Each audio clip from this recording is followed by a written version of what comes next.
And we are live, Hello, even if there's everyone. a little bit of a delay on YouTube. How are you this fine morning, Ben? I'm doing okay. I had a fun day yesterday and a fun day today. Gonna watch some Green Archer and hang out with you. So that's virtually. I But yeah, how understood. about you? Good, good. I spent the morning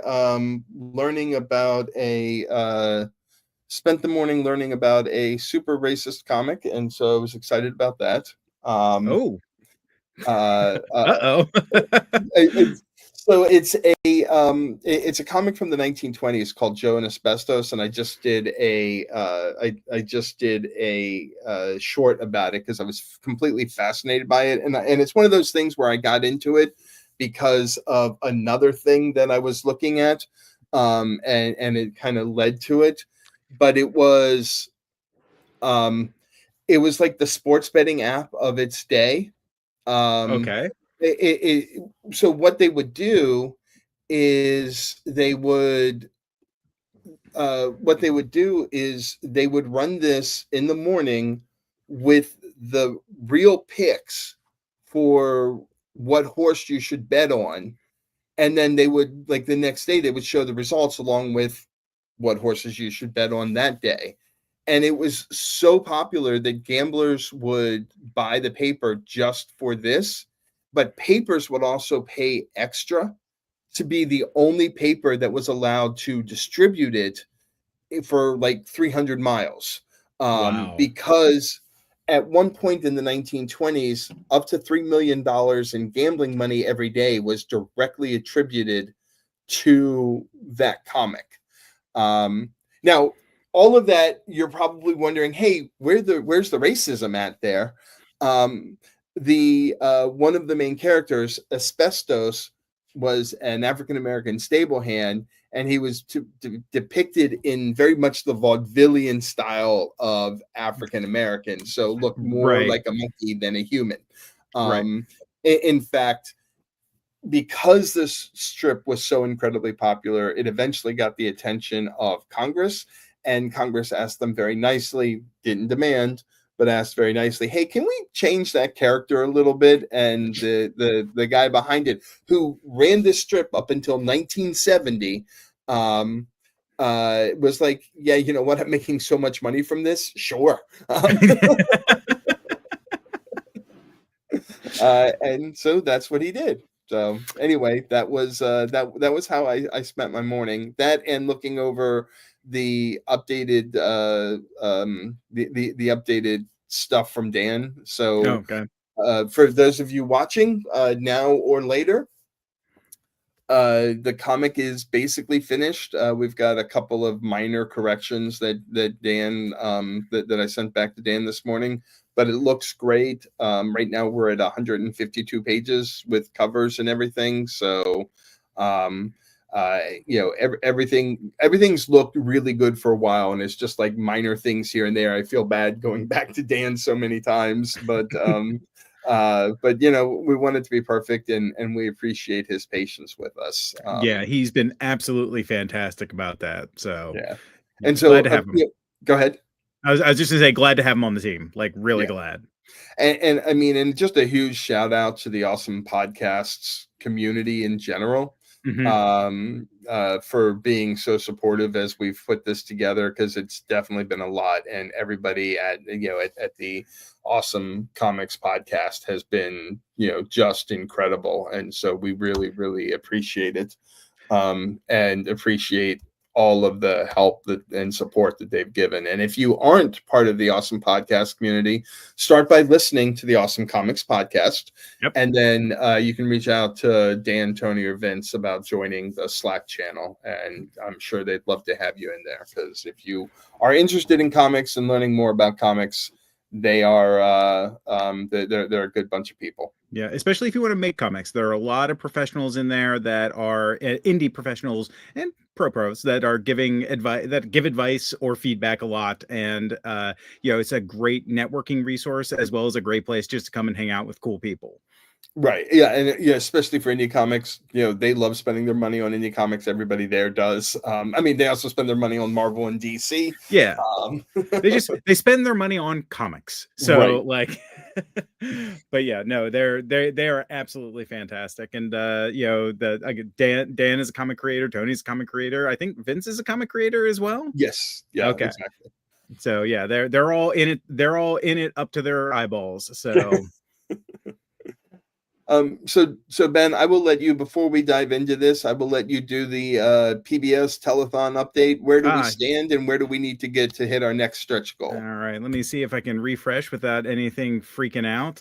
We are at $4,373, and our next stretch goal is at $4,500, which is the art print by Sarah Meyer. And you had another one in store that I literally just read, but I didn't recognize the name. So Sean Martinborough. So okay. Sean Martinborough did a cover for us, but he also did a separate print, and so that will be available as well if we hit that stretch goal. I really do sound like I'm doing a telethon or It something. does. Well, it's only a $127 to get to the 4,500 stretch goal.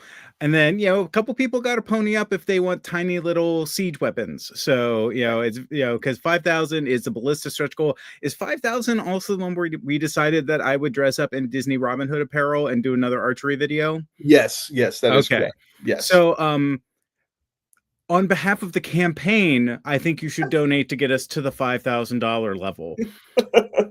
That's all I'll say. that is the opinion of Green Archer Comics, that you should donate to the campaign to get us to the $5,000 level. Personal opinions don't come into it on this one. I mean, to be fair, I've been eyeballing that Roosevelt's Robin Hood shirt for a while, so I may buy it anyway. As you should. Absolutely. Look, I was gonna go the extra mile and go find some rust red tights, so that and maybe rust red long sleeves, so that it looks like Robin Hood is in Robin Hood apparel. But if it happens, it happens. I'll tell you all what, man. If we hit that $5,000 goal, I will make Ben wear that to the StellarCon in Lancaster, Pennsylvania next Saturday. Ben and I will both be there. Yes, we will. And so you can come see Ben in that outfit in person. So if you're watching this and you're anywhere near Lancaster, Pennsylvania, please come join us. Yes. All right. So are you ready to watch chapter 15 of the 1940 Green Archer movie? I am ready. All right. So the reason I chose chapter 15, aside from the fact that it's the conclusion, is that this mirrors what we saw in the 1925 Green Archer movie. So this is the same part of the book. And so I think it's interesting. The nice thing is we will have sound this time. So we won't have to try and fill the silence. We'll just have to make sure to pause so we don't talk over it. Gotcha. All right. Well, we've got a bunch of people in the chat. Please say hi if you are in and you want to chat with us. And let's get to the movie. And Abel is terror-stricken. Learn the identity of the real Green Archer in Green Archer Exposed, next week's concluding chapter of The Green Archer.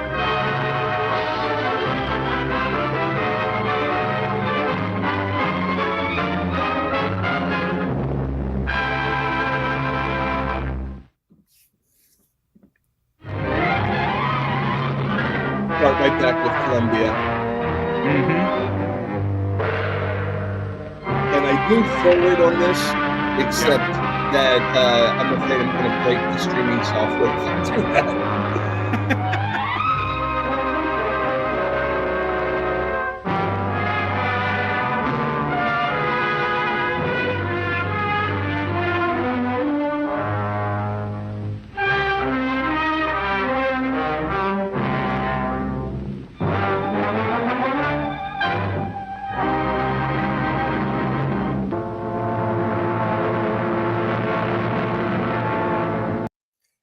If anybody thinks that Green Archer is going to flash people in this one, it was the 1940s. The Hollywood code of conduct was fully in place. So exposed just means determining who it is. Nobody actually gets flashed.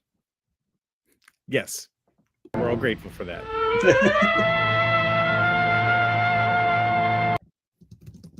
I've noticed throughout this that they misspelled Gar Castle compared to the book, and this is on all of the things, and I wonder though, because in this one, and I think we talked about this last one, last time, but this takes place in Chicago, so they've literally moved the castle, and that is part of the story where they've moved the castle from the UK to Chicago for this story to take place. Right. Well, and I wonder if it's like there are a lot of superfluous O's and E's that float around in British English. I guess original English, we'll call it. We'll give it to them. So maybe that was part of it. I don't know. I also find it interesting that they changed Spike Holland's profession to insurance investigator. I mean, they must have known someone was going to resurrect this property at some point and create his own insurance investigator character adjacent to it. Right. Well, I was wondering if that would be a story at some point where we have an old and grizzled Spike Holland help Johnny Dollar out on a case. I mean, yeah, we can do that. All right, let us know in the comments if you want to see a Spike Holland Johnny Dollar crossover.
So that was the fake Green Archer. That wasn't the actual Green Archer that is the good guy here. That's for those who haven't read the book or seen the rest of the movie, there are actually multiple Green Archers in it.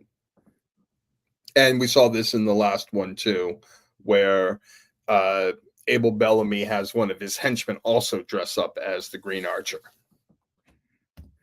Yeah, and that goes to like the beginning of the novel. You always talk about the story of the Green Archer is very powerful, so people are always exploiting that, and it's it is funny. Like just how many people like to impersonate. Like they must be really up on their archery skills, which doesn't make a whole lot of sense if it's in Chicago, I guess. But right, maybe it makes more sense in the UK, right, than it does in Chicago. But I guess there's a lot of skilled archers in this movie for in order for that to happen.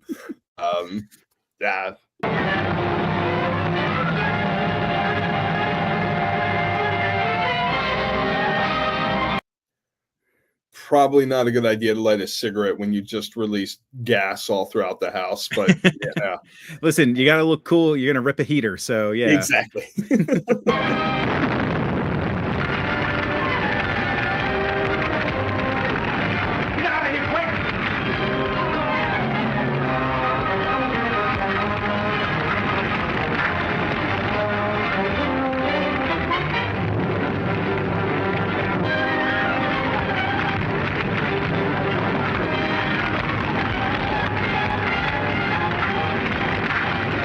Now we have the true hero come in. That's right. And we now know that the Green Archer is not Spike Holland. Yeah.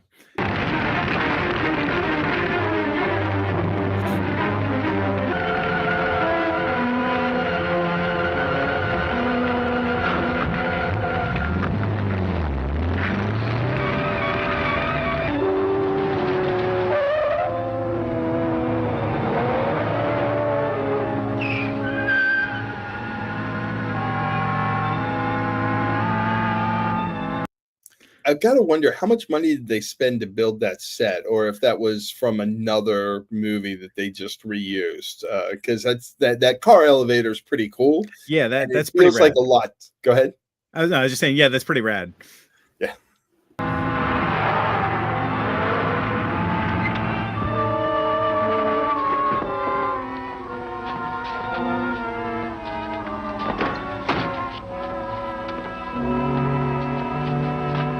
Take them to the meeting room and wait. I'll go to the boss for orders. Careful they don't pull nothing.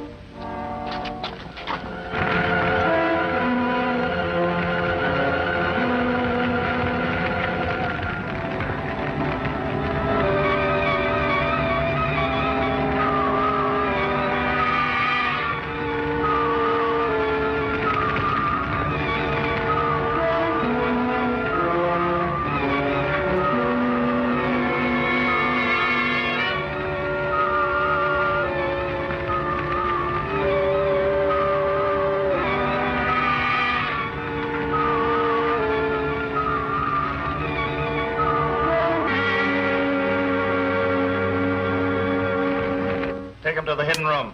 Corridor 3. You sure you had no chance to recover the paper Savini had? Not a chance, Governor. They got Holland? Sure. If the gas didn't get him, the fire did. The house was injecting like a vulcanizer. You mean erupting like a volcano? Yeah, but anyway, it was burning fierce. What now, Governor? You still got one more job to do. The fire at the manor's sure to bring an investigation. We must get rid of our prisoners before that happens. Why not turn him loose and take it on the lam, Governor? You got all the dough you can use. You can live like a king. No. I've gone too far to turn back. You can leave any time. I won't stop you. Not me, Governor. Hot or cold, right or wrong, I'm sticking with you, and you know it.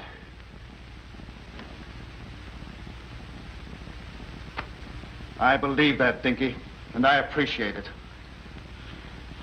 Gee, boss, if I had a tail, I'd be wagging it plenty. Well, come on. We've got work to do. You bet. Let's go. Something stirred up the dogs. Have the men search the grounds while I finish here. Right, Governor.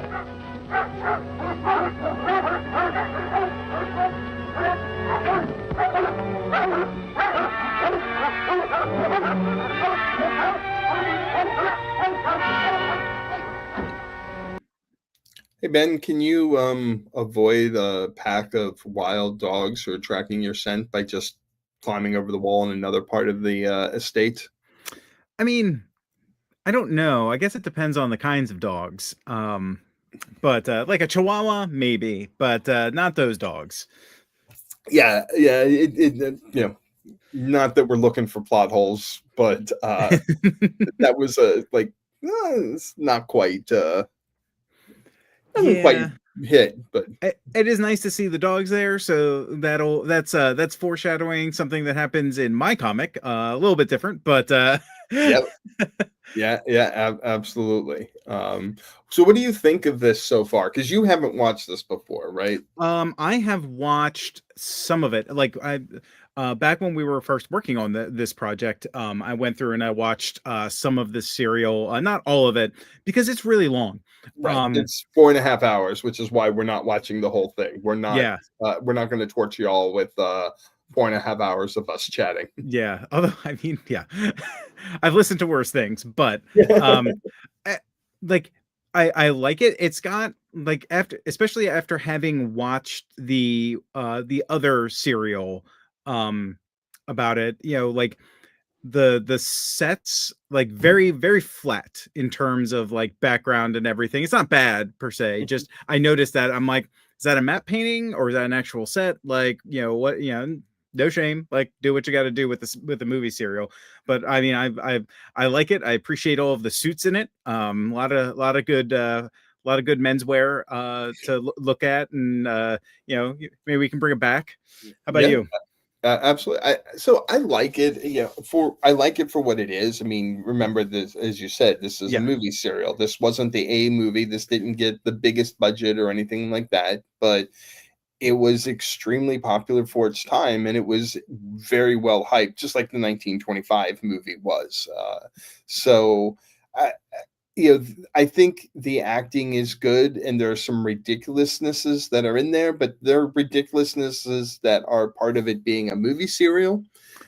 And also, I mean, let's be honest, as much as I love the original book, there's some ridiculousnesses Oh in the yeah. book. Oh yeah, for sure. Like and everyone likes to say this, but it's true. It's of its time, right? It's you got this slightly goofy, the dinky guy, the governor's assistant, like a Yeah. little goofy, little like just a little bit of a not the brightest sidekick, but very loyal, like kind of that trope going on. So it's it is what it is. And I like the fact that, it's true to the original story in Hmm. terms of the the hidden passages in the castle, Oh yeah. which there are so many hidden passages in the original book that Yes. the castle would probably have to it's like TARDIS level of the bigger on the inside, in order to make that work. And but they do that effectively here. They show, like, the hidden passages. I mean, you have a whole separate hidden mother-in-law suite to keep this prisoner in for decades. So, Yeah. and then a separate room that you can flood and drown all of the other people. Like, that's a lot of hidden things. Yeah, like I always joke a little bit to myself. I don't like the castle in our comics doesn't look the same way twice. Like and I'm fine with that because I'm like the castle is just from the book. Like there's just so much to it that there's no way it's like there's no way anyone's mapped this out. Or maybe Right, someone has right. somewhere, but Yeah. There's not like the Tolkien level, the Tolkien level attention to detail for how you should map out the world and all that other stuff. It's here's a castle, and then here's a bunch of hidden rooms that don't make sense, but we're gonna put them in there anyway because it's cool for the story. yeah, like what size is the castle? Castle is exactly as big as the plot needs to be.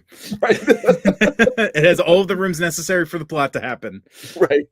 There was a joke about that in the TV show Babylon 5, where it's like how long is the hyperspace jump from Babylon 5 to Earth, or from Earth to Alpha Centauri? And I think on one of the commentaries, J. Michael Straczynski even said it takes as long as is dramatically appropriate.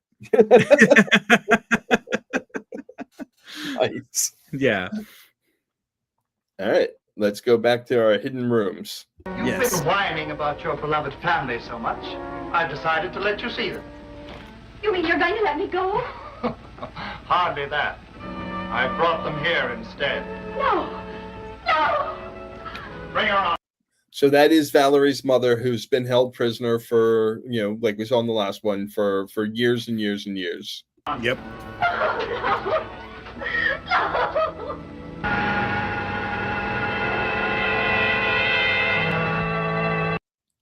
The car elevator's not just for cars, it's also for henchmen. I am a little mad that we don't have a car elevator in any of our castles. We need to fix that. Because we haven't moved the castle to Chicago yet. That's true. But I think we can find a way to do that.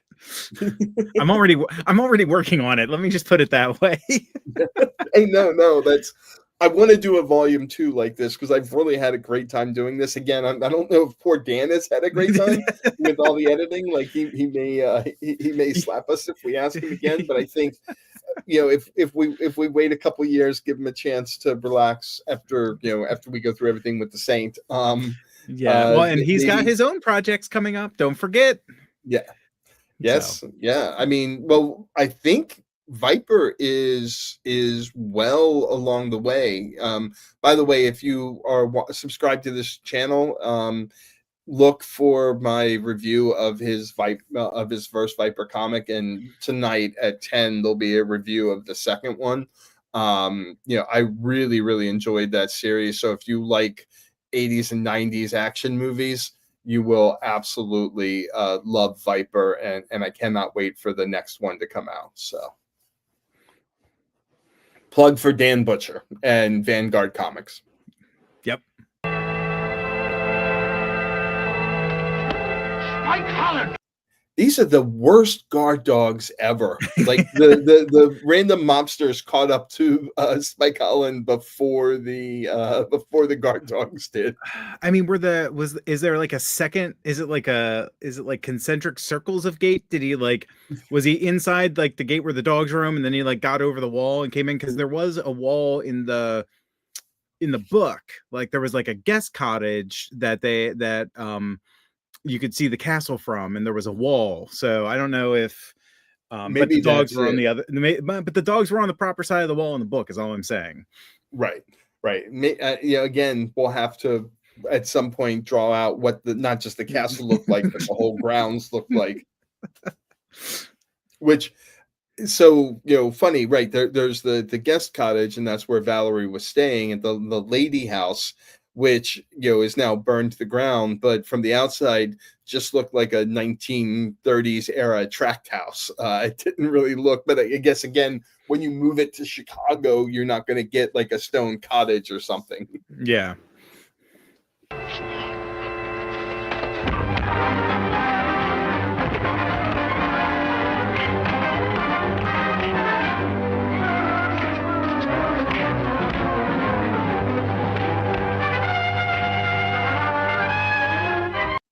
Spike loses a lot of these fist fights. He does. Yeah, that's not, he's not exactly the hero but like he's sort of he's one of our POV characters in the book at least. So like you're kind of rooting for him, and like you're like, is he the Green Archer? Like, but I don't know. Yeah.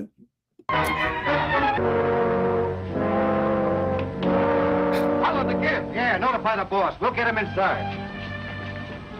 Also, that's his second time being knocked out in a very short period of time.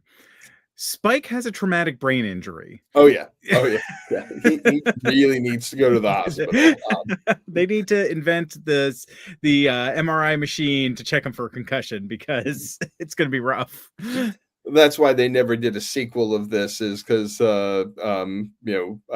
Spike had CTE and couldn't come back.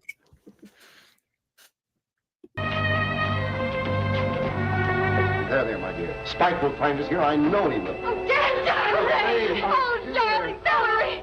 You all right? I'm all right. This is the first place that Spike Holland will look for us. You forget Holland is dead, Howard. I don't believe it. I'll convince you I speak the truth. Governor, oh, Governor! Well, what is It's it? Holland. The boys caught him trying to crash in. You see, Spike Holland is alive. Shut up.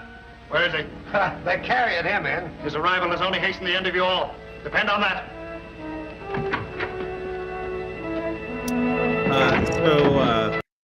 Just want to point out that the bad guy has terrible trigger and muzzle discipline in this. He's got his finger on the trigger of his little snub nose. He's pointing it almost directly at his lackey. Like, don't do that, people. Don't do that, people.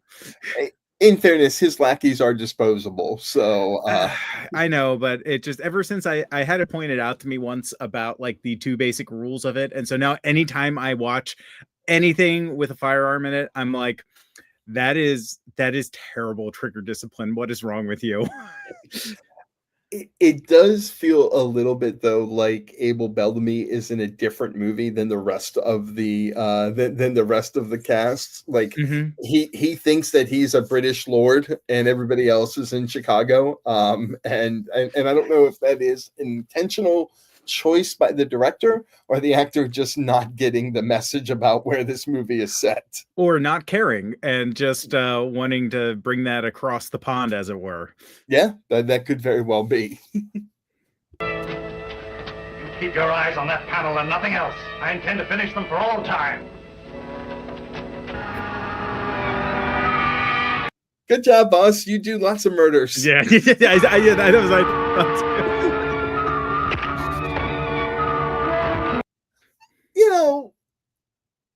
I get that they're all henchmen, but this poor guy did nothing but raise and lower the elevator. Did you really have to take him out? Well, that's one of the reasons why the Green Archer is a little bit appealing, is because the Green Archer doesn't necessarily take prisoners. Yeah, that's right. Yeah. He's not the Green Arrow. He does not have a stun setting on his bow. So Right. That's right. That is correct. Although you did throw in some trick arrows in one of your stories. So I did. Yes, I did. But there is no punching glove arrow or anything like that. So there is this is not a hero. This is definitely an anti-hero. This is I'm here to protect it at our castle at all costs. Yep. Or in this case, I'm here to seek revenge at all costs.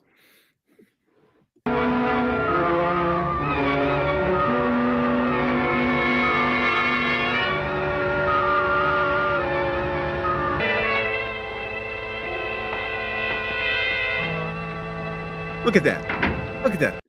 They all take their hats off as a sign of respect. You got to wear a hat in order to be able to take it off. So the fact that they are taking the hat off, and again, it's 1940s. Henchmen dressed like henchmen. I know. Or they dress like the press guardian and the clock. Right, exactly. Well, yeah, I mean, they look exactly like they could step out and be those guys too.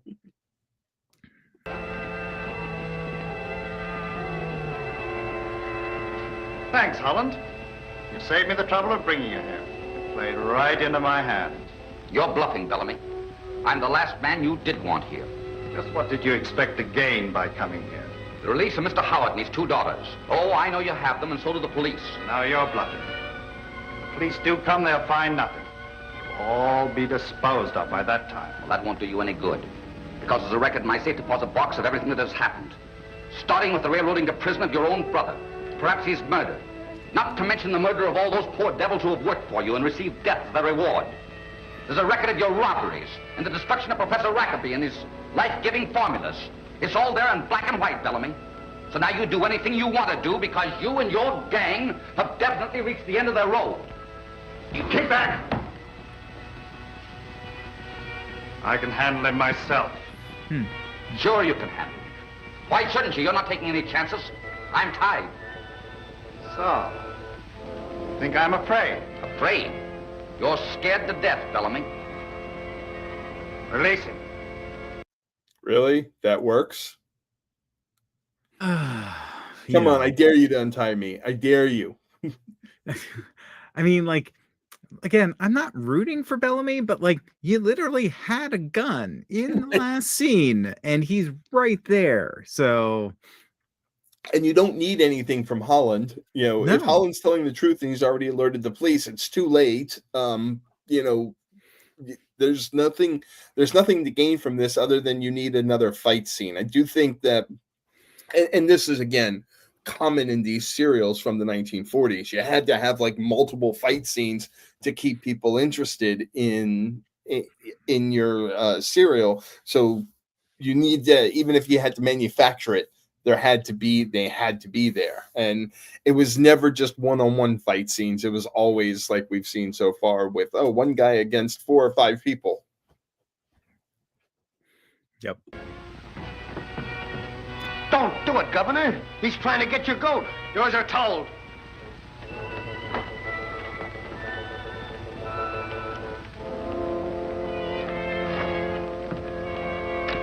Now, get out. Wait for orders. Governor, please don't. You heard me. Get out.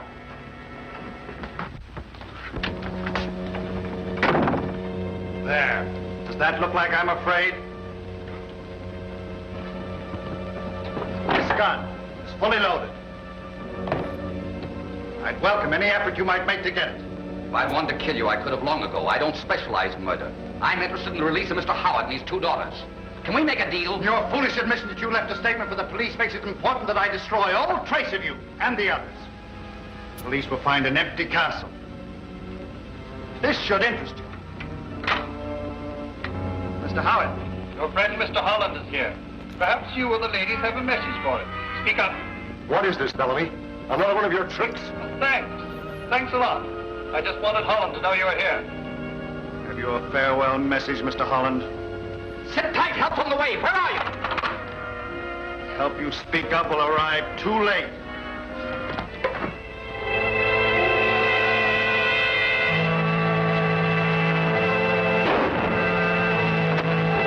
Keep out of this! I can handle it myself.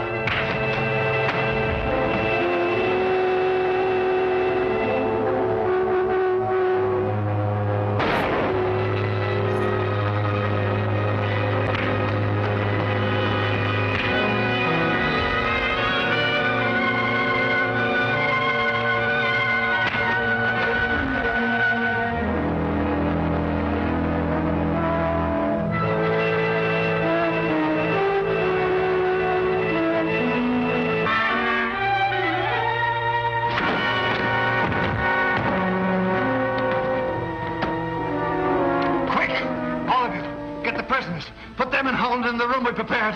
Then throw the switch. Don't do it, Governor. Think it over. Do as I say. Get out.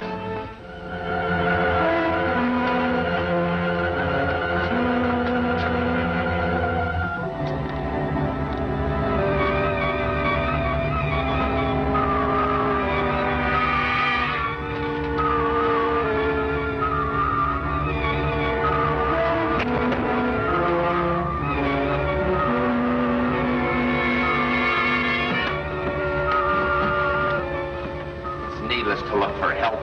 You foolishly sent your cutthroats away. That voice! I know it in a million.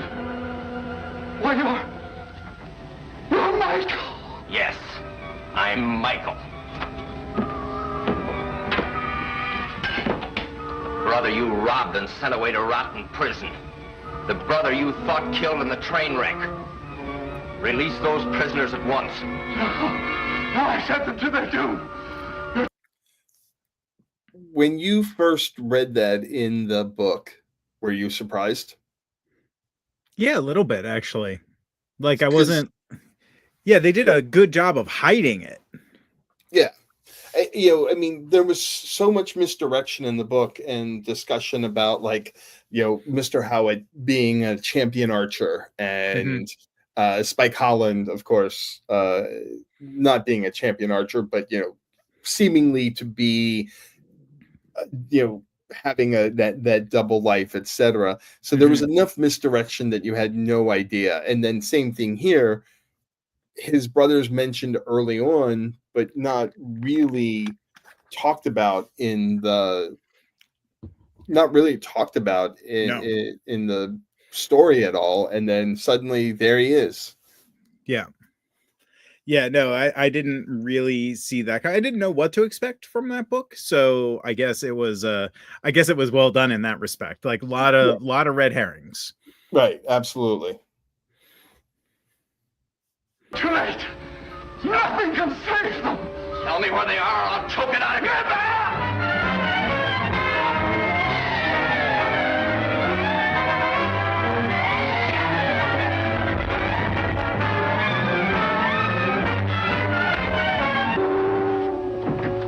Make a move and I'll blast you. Spike! Valerie! Spike! Get him in there. Get in there. All right, boys.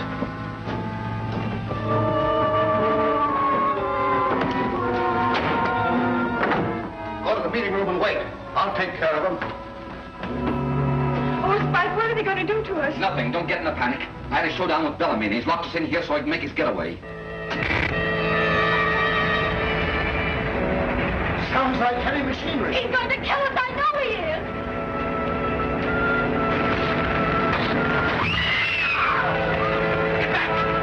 A little bit different than the flooding from the a little bit book. different than the flooding. Yeah. And from the first movie. So that was more accurate.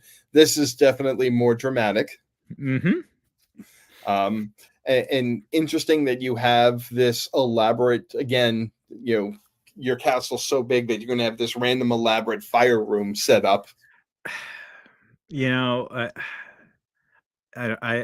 guess you accumulate rooms over the years as it's over its many centuries in Chicago that it's built, or I don't know, maybe it used to like a part of me is always trying to justify things like that, like, oh, maybe it used to be some sort of like smithy or something like that. So you have like the leftover furnace, and it's just open air now. I don't know.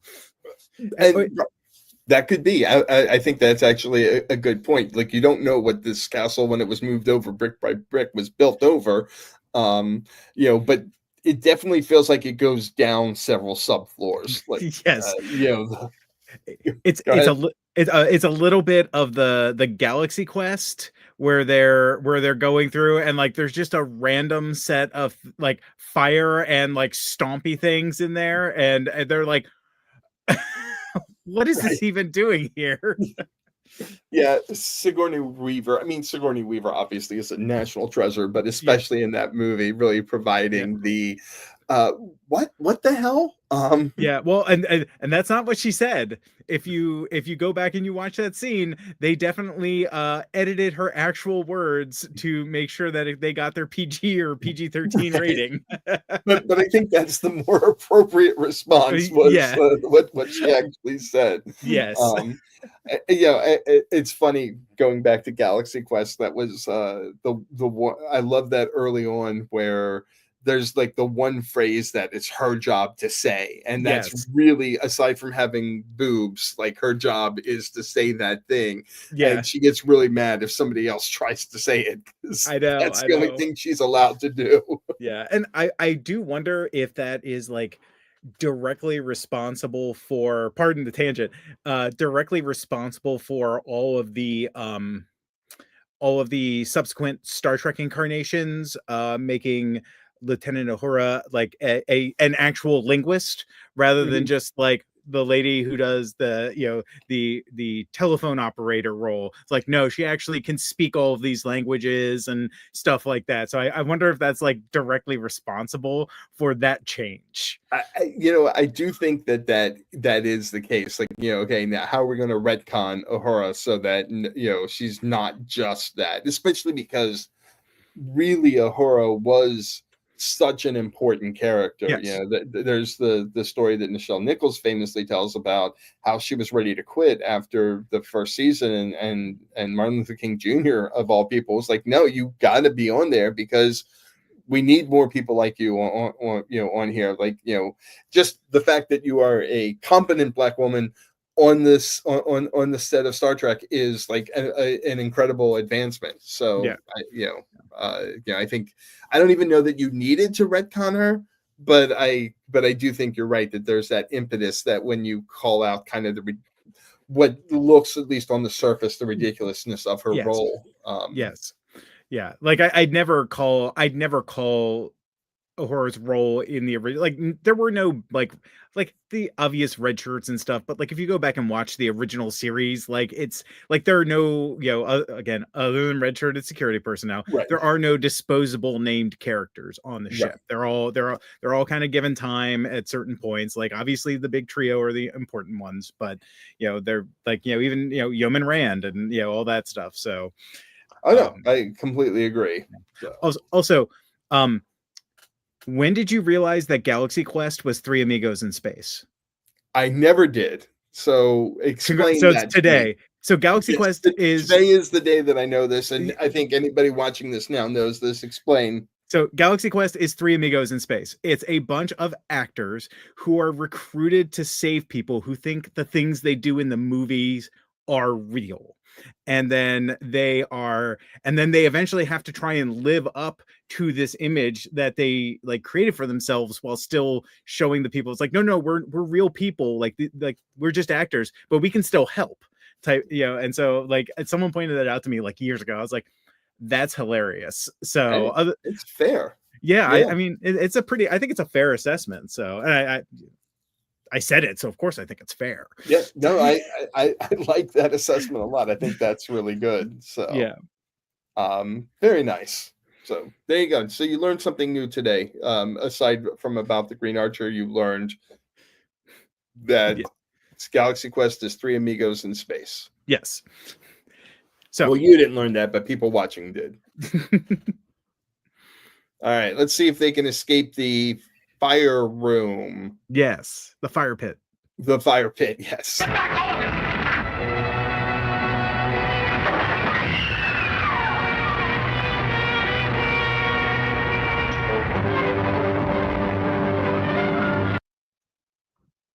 they have a bad habit of setting things on fire and then leaving and assuming that's going to be enough to kill the good guys.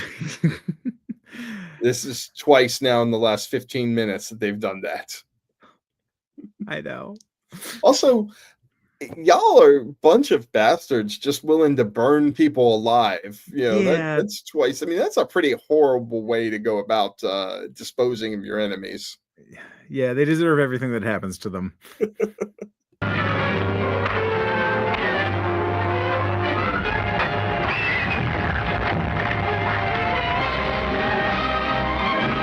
Is it just me, or is the same board keep falling off on there? I think it's yeah, and they might be reusing that footage. I don't know.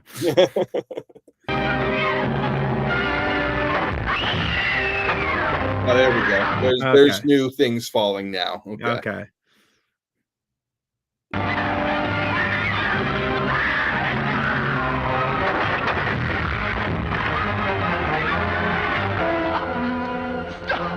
Stop! Quick! Tell me where they are! The room below! Switch under the desk!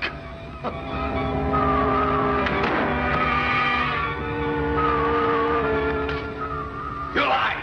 The room is empty! No! The inner room! The inner room!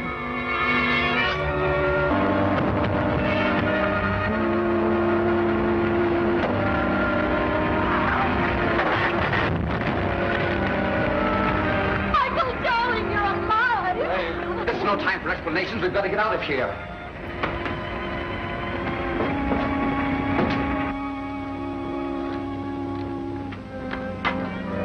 I mean, there's probably some time for explanations, but nobody was asking for an explanation. They were they were just like you're alive. Like, okay, like no one was trying to explain anything. They all wanted to get out of there. Right. This is my husband that I thought was dead.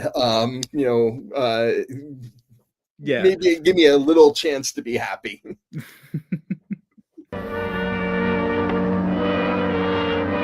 Escape! Where'd that tunnel come from? That's not how they got down there in the first place, but I guess. Again, Gar Castle is magical. I think somebody should reach out to the Boring Company and find out exactly how much digging all these tunnels would have cost. Get them! Yes, sir. The boss says they've escaped. We've got to stop them. We just murdered a bunch of people. Now we're going to go sit around the little conference table and hang out and wait for our next instructions. I mean, I guess if you are a henchman for, an evil bad guy, then that's kind of your thing, but feels weird. Yeah, it's and the wait, is that a picture of the Green Archer in the background? It looks like a picture of the Green Archer. Okay. That's interesting. Were they playing cards? Maybe they were playing cards or something. It does look like they're playing some of them are playing, others are just kind of sitting around, waiting for the next call. Yeah. We really should have incorporated that picture into into our comics somewhere. Maybe for the next one, we'll make sure we because our Green Archers aren't vain, so they don't need paintings of themselves. But I still feel like we should probably have that at some point. And then the question becomes, how was that painting made? Did the Green Archer stop and pose long enough to get the painting done, or is that from just a guy? This is what I think the Green Archer looks like, and it just happens to be accurate. Maybe maybe if you want to do a Chicago crossover, maybe you do a picture of Dorian Gray type thing for the Green Archer, and someone steals his picture, so he has to go get it back. I'm glad you didn't say if you want to do a Chicago crossover, maybe we make sure the whole thing happens in some kid's imagination, like the ending of Chicago Hope. Oh no no no no not that. I like the Dorian Gray idea. That's nice. Yeah, we're gonna do volumes of this until until we're old and gray and Until everybody people lets it. stop funding it. Right, exactly. Don't stop funding it. Yeah, please don't. Yeah, and please don't. Anybody who's watching now, please don't cancel your pledges because that is a risk. Right, we're trying to get more money, and instead, people are taking away their pledges. No more Green Archer. Please stop. It hurts. Oh man. All right. Come on, hurry!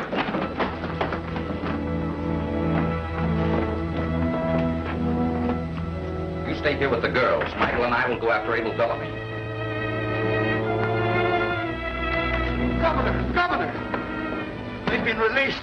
Get them before they leave the castle. Check every corridor. Yes, sir.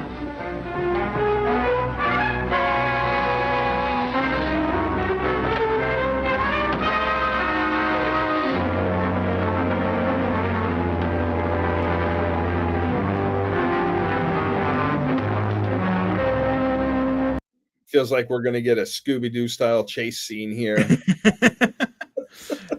No, there's nothing like nothing vaguely resembling Scooby-Doo and the Green Archer. Definitely not lots of masks and mistaken identities and fake Green Archers or anything like that. Right. This ghost is really a human. Definitely none of that. No Evil dogs at all. Evil rich guy landlords causing trouble or anything like that. Nope, not at all. Well, they can't get away. The place is... I wonder how much DC would charge us to do because I mean the Scooby-Doo comics crossovers have been amazing and they've done like almost everything. To do a Scooby-Doo Green Archer crossover would be incredible. That would be amazing. Do you know how many, like, you thought Buck Rogers got a lot of alternate cover artists excited. You do a Scooby-Doo crossover, you will have them lined up around the block. I'm on it. I will reach out and see how much it costs to get DC to agree to do a crossover with your character. Surrounded. But Inspector, what are you doing here? How'd you happen to arrive on time? I sent for him, but why waste time? Let's get Abel.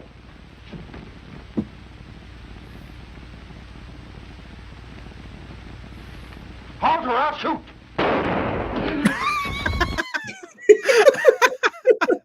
Just like a whole 2 seconds right there. Like, I think 2 seconds is generous. That's that was a very quick alt shoot. That was Frank Castle's father, and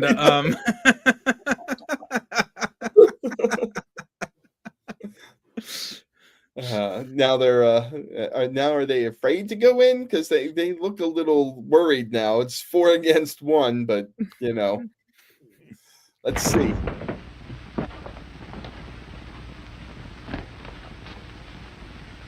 Sorry, Inspector. He was trying to get away, so I followed orders and stopped him. It's better that way. Lower the elevator, quick!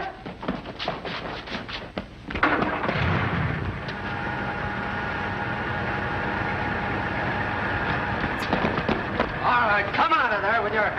All right, so that is actually some good continuity because the Green Archer was the one who called the cops, and then he put the thing up so that I guess they could stand there and wait just in case somebody tried to exit. I mean, I'll give them credit for the continuity because it makes sense, but man, this is like Cinema Sins level calling out of your bad guy planning here. Hands up. And notify Inspector Ross. Take him in. Yes, sir. Mike, why didn't you tell us before who you were? I couldn't. I was a fugitive with a 20-year prison sentence hanging over my head. And I was afraid if I made an appearance, Abel would harm my wife. I was a fugitive, too. In fact, Captain Thompson even insisted I was a murderer. That's what you thought. Captain Thompson was working hand in hand with me right along, watching out for you all. Was? Yeah, I had a tough time acting as dumb as you thought I was. He was too fast for me, Inspector. He got away a couple times and almost got bumped off where he struggled. Well, you certainly fooled me, Thompson. I really thought you were dumb. Inspector Ross, we've rounded up the rest of the gang and Danny Boy's taking them in. Henderson, is he working for you, too? Yes, and he's one of my best men. And he had his hands full keeping track of all of you. I'll say I didn't knock you. No more battling for me. From now on, I keep to my police work. Nonsense. You were an excellent butler, Henderson. Oh, thank you, sir. Thank you. There you go. You see, I can't keep away from that butling. Not bad, Henderson. And the name is O'Reilly. Well, with so many people watching out for us, I guess nothing could have happened. Not much. Needed. I mean, you got beat up twice pretty badly. Yeah, for real. Yeah, and I mean, it wasn't it was thanks to just the Green Archer that y'all didn't burn to death, and that you specifically didn't burn to death twice. So maybe not be so thankful for the police not being able to get there. The Green Archer to put on the finishing touches. For a while, we had an abundance of them, and all shooting arrows. And we had quite a time dodging them. Well, you Oh, he almost died. Many times. folks run along. Henderson and I, O'Reilly and I have some work to do. That is, unless you folks want to face a batch of reporters. Lay down, Inspector. Well, Mike, how does it feel to be home? Marvelous. Well, I, for one, am sorry the whole thing's over. Why? Well, I've been looking after you so long, it's almost become a habit. Well, you have to stop now. I always knew I could shoot one of these things.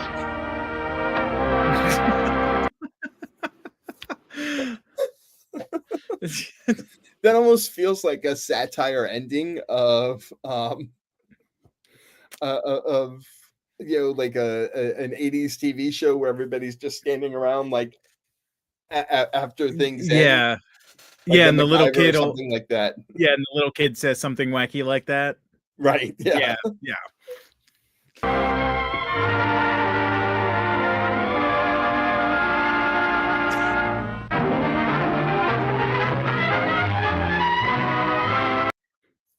Nope. Well, I mean, I assume you don't want to see the last couple of seconds. Oh yeah, no. Oh yeah, that's fine. So if this were a modern incarnation, they would have the Columbia statue like change and do a bow and arrow shot instead of absolutely. Yeah. Yes. In fact, darn it, we should have added that into the thing. So many ideas now. Yeah, it's fine. We've got more books to do, so so I'm all for that. But what did you think? I mean, it was fun. I don't know that I would again, I didn't get to the end of it when I did my original watch through, and but like everything about it was if you just take it as as a product of its time, the format in which it's in, it works perfectly well. Like it is, aside from since we do it so much, we're like, it's in Chicago. No, but no, it's not in Chicago. Like, other than that, everything else kind of works for me. So, plot holes aside. Right. And I think that is, you also have to keep in mind, this wasn't meant to be viewed sequentially, which we didn't. That's why we watched just, chapter 15. To watch one right after the other, you pick up on more of the ridiculousness because you are catching all of the inconsistencies, kind of right on top of each other. So there's that, and it was never meant to be reviewed. So the way, this is now probably the 7th time I've watched this ending and so on. This wasn't meant for repeat viewing. This was, you saw it in the movie theater and then that was it. It was done. We're lucky that it's preserved, unlike the first Green Archer, which is largely gone because this was an ephemeral product.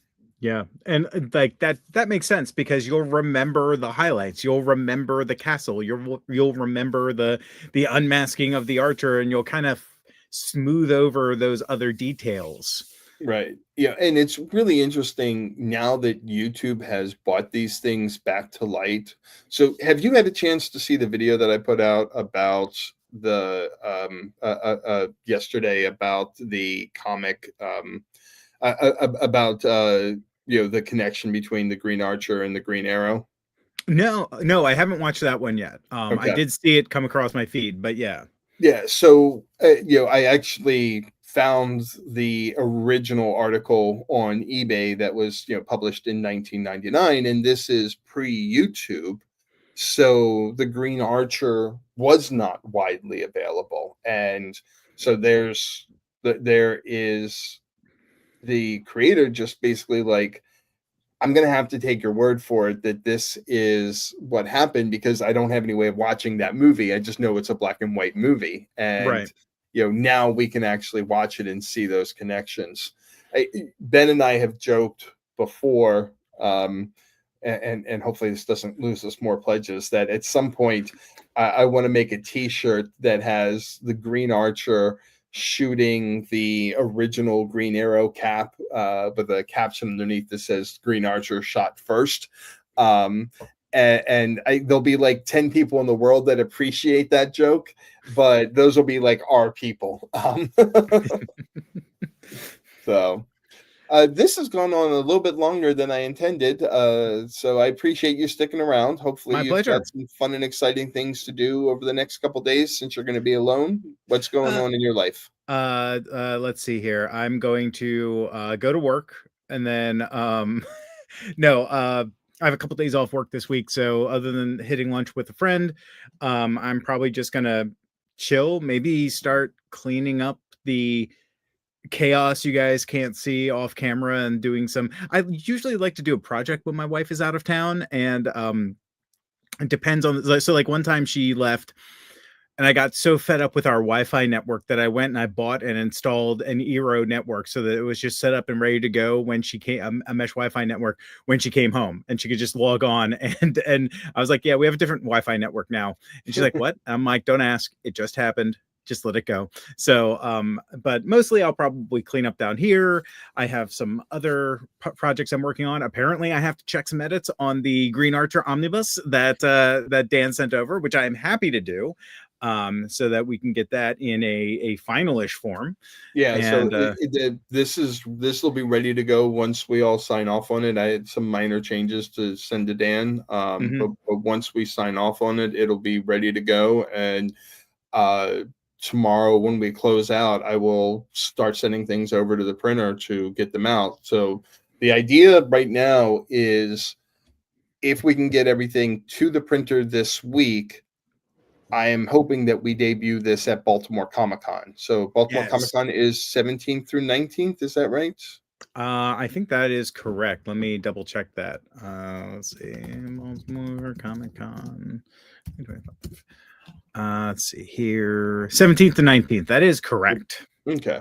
So if we can get it in this week, we'll have it ready for Baltimore Comic-Con, and Ben will be at Baltimore Comic-Con. I will be at Baltimore Comic-Con, yes. For at least a couple days, and until Tony gets you so drunk that you can never come back. Disorderly conduct. Right. No, but I know I am planning to be at Baltimore Comic-Con, and it'd be fantastic to have this there.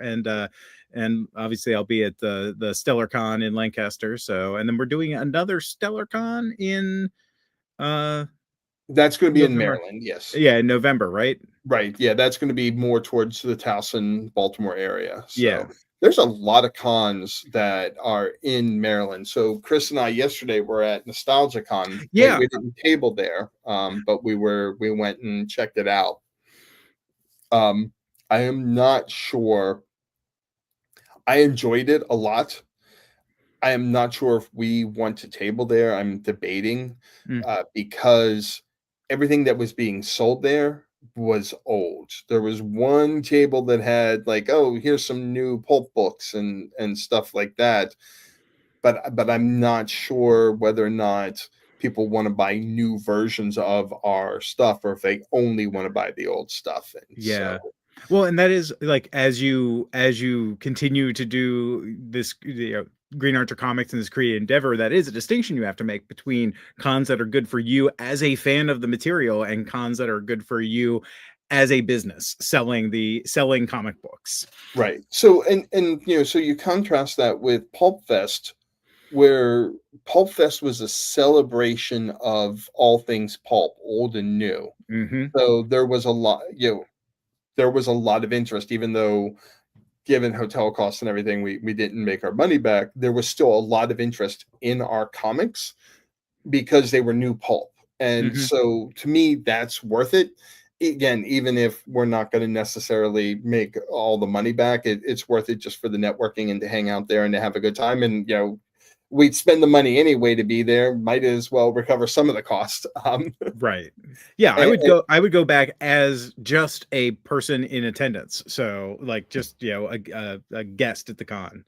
Right. But Nostalgia Con was very much and it's fine, like different things, was very much a I like old things thing.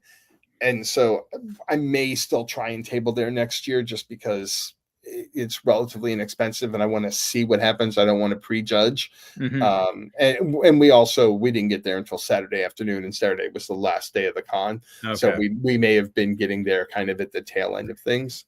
But the other one that's near Baltimore that I didn't know about and I wish I had is Farpoint Con. Yeah, I've heard of Farpoint before.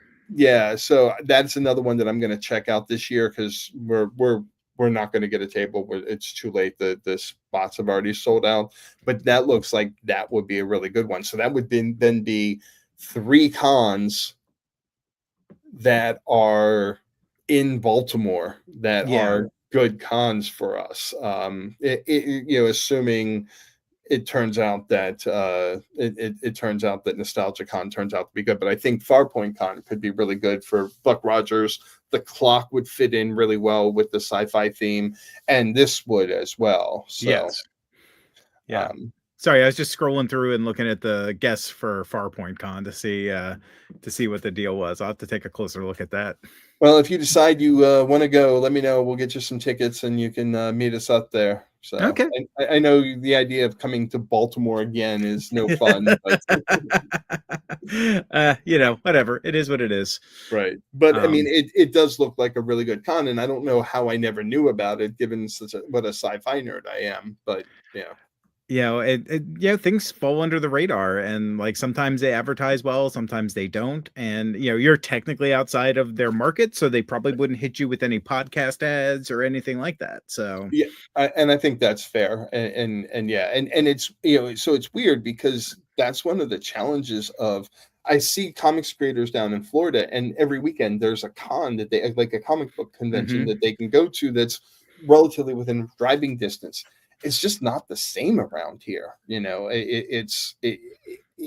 So Richmond Comic Cons, yes, we can go down to those and obviously up to Baltimore, but there's the Awesome Con in DC, and now there's the 2 in Fairfax, but there's not a lot of others around here that we've been able to do. And I'd love it if there were more so that we could stay local and still be part of these different cons. Yeah. Have you looked at any Florida cons? If you don't mind sharing with all of YouTube. They're not big enough that it's worth the cost to go down there. So like if we traveled next year, I would do Heroes Con in Charlotte because that is so very comic focused. So I'd like to do that one. And then Rose City Comic Con out in Portland, that also is really big for comics.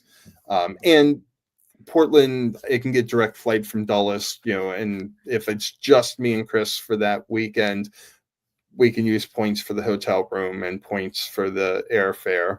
So, we can do that relatively effectively. It's just a matter of getting all the comics and all of our setup there. That can wind up being super expensive. Yeah, that's a huge, huge problem. Right. So we'd need to figure out. I mean, and what we did for IC3, the Indie Comics Creator Con this year, is we just did a scaled down setup, which works, and then limited ourselves to the number of comics we bought, because that also gets to be expensive, because you can only do so much in carry on, and I have more than 50 pounds worth of comics to bring. So Yep. That is the curse of traveling, is the return flight with all your new stuff. Right. Well, but in our case, the return flight with all the old stuff, or getting out there with all the old stuff, unless I figure out a cheap way to ship it out ahead of time. But then that means that I'm taking our stock and I'm sending it over there, in the hopes that we sell it, of course. But yeah. So anyway, we'll sort that out later. But there's nothing in Florida that's jumped out at me as we should absolutely be there, and it would be worth the table fee for that. Not even MegaCon, or do you? So MegaCon maybe, but I've really heard mixed results for indie comics there. Okay. And whereas with both Charlotte and Rose City, I've heard really good feedback from indie comics creators that they've had that they've had good times. All right, I know you have things to do, and I want to let you get to it. So thank you for joining us, and thank you everybody who tuned in today. We always appreciate everybody's time. You all are amazing. If you haven't, please back the campaign so that we can close out at that $4,500 level. We're almost there. Almost there. All right. I'll talk to you later, Ben. All right. You take care. Good night, everyone. Or goodbye.